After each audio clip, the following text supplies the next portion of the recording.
দর্শক, আমি এই মুহূর্তে অবস্থান করছি জয়পুরহাটের পাঁচবিবি উপজেলার উচনা যে ঘোনাপাড়া সীমান্ত এলাকা রয়েছে সেই সীমান্ত এলাকায় অবস্থান করছি। এখানে পাঁচবিবি উপজেলার 281 নম্বর পিলারের 47/48 যে সীমান্ত এলাকা রয়েছে সেই সীমান্ত এলাকায় ভারতীয় যেই সীমান্ত রক্ষাকারী বাহিনী বিএসএফের সদস্যরা রয়েছেন, সেই বিএসএফের সদস্যরা কিন্তু বারবার এখানে কিন্তু কাঁটাতারের যে বেড়া দেওয়ার চেষ্টা করে। কিন্তু এ নিয়ে কিন্তু দীর্ঘদিন ধরেই বিজিবির পক্ষ থেকে তাদেরকে বাধা দিয়ে আসা হচ্ছিল এবং এ নিয়ে কিন্তু বিজিবি এবং বিএসএফের পক্ষ থেকে একাধিকবার পতাকা বৈঠকও হয়েছে।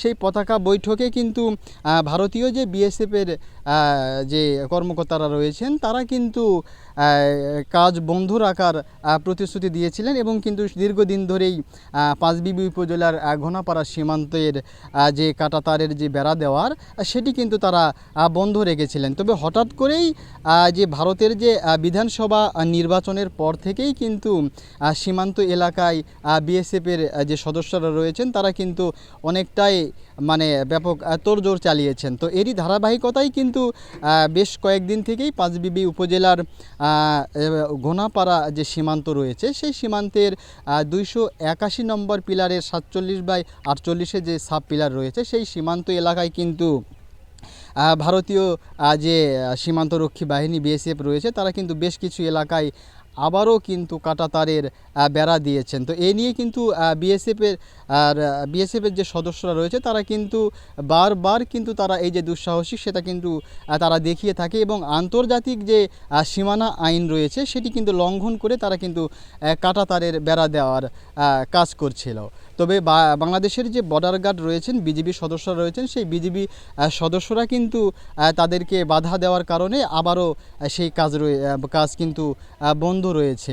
তবে এই ঘটনার পর থেকেই কিন্তু সীমান্ত এলাকায় বিজিবির যেই সদস্যরা রয়েছে তারা কিন্তু সতর্ক অবস্থানে রয়েছেন এবং তাদের যে টহল সেটি কিন্তু জোরদার রয়েছেন। তো আমরা সীমান্ত এলাকার যে বসবাসকারী যে সাধারণ মানুষ রয়েছে আমরা কিন্তু তাদের সঙ্গে কথা বলেছি যে আসলে এই যে বারবার যে ভারতীয় সীমান্তরক্ষী বাহিনী বিএসএফের এই সদস্যরা কিন্তু তারা কাঁটাতারের যে বেড়া দিচ্ছে, এ নিয়ে কিন্তু তারা অনেকটাই আতঙ্কের মধ্যে রয়েছেন। কারণ সীমান্ত পারেই কিন্তু এই যে সীমান্তবাসী যারা রয়েছেন তাদের কিন্তু জমি জমা রয়েছেন, আবাদ সাবাদ করতে হয়। এছাড়া কিন্তু অনেকে গরু বাছুর এবং ছাগল নিয়েও কিন্তু সীমান্ত এলাকায় চড়াতে যায়। তবে বিএসএফের এই যে বেপরোয়া হওয়ার কারণে কিন্তু তারা আসলে অনেকটাই আতঙ্কের মধ্যে রয়েছে। তবে সীমান্ত এলাকার যে বসবাসকারীরা রয়েছেন তারা যেটি আমাদেরকে জানিয়েছেন, দ্রুত এই সমস্যাগুলো আসলে সমাধান হয়ে আসলে সীমান্তে যেন শান্তি বজায় থাকে সেটিই কিন্তু তারা আসলে জানিয়েছেন। তো এই ছিল জয়পুরহাটের পাঁচবিবি উপজেলার উচনা ঘোনাপাড়া সীমান্ত এলাকা থেকে সবশেষ খবরাখবর।